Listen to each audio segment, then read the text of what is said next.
बिस्मिल्लाहिर्रहमानिर्रहीम, अस्सलाम वालेकुम, वेलकम टू सैन स्पोर्ट्स। दोस्तों, आज की बड़ी ब्रेकिंग न्यूज़ ये है और आप सब जानते भी हैं कि इंग्लैंड ने पाकिस्तान को T20 वर्ल्ड कप के फाइनल में शिकस्त देकर T20 वर्ल्ड कप का फाइनल जीत लिया।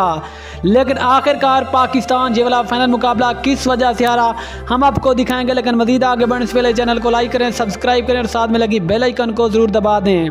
दोस्तों, जैसा कि आप सब जानते हैं कि पाकिस्तान ने पहले बैटिंग की और पाकिस्तान क्रिकेट टीम ने 20 रन कम बनाए, जो कि पाकिस्तान की हार की बड़ी वजह बनी।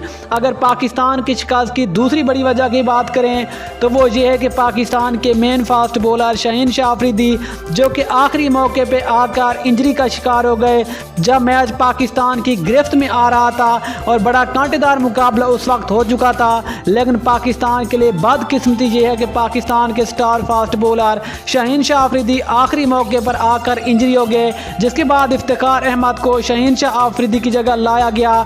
लेकिन इफ्तिखार अहमद को 2 ही गेंदों पर छक्का और चौका लगा, जिसके बाद इंग्लिश क्रिकेट टीम के बल्लेबाज हावी हो गए और बेलाखिर पाकिस्तान को इस फाइनल मैच में शिकस्त का सामना करना पड़ा। लेकिन दोस्तों, अफसोस की कोई बात नहीं, फिर भी पाकिस्तान अच्छा खेला और पाकिस्तान ने बेलाखिर फाइनल तो खेला। तो दोस्तों, फिर आप ख्याल में पाकिस्तान ये वाला फाइनल मुकाबला किस वजह से हारा, नीचे कमेंट सेक्शन में ज़रूर बताएं।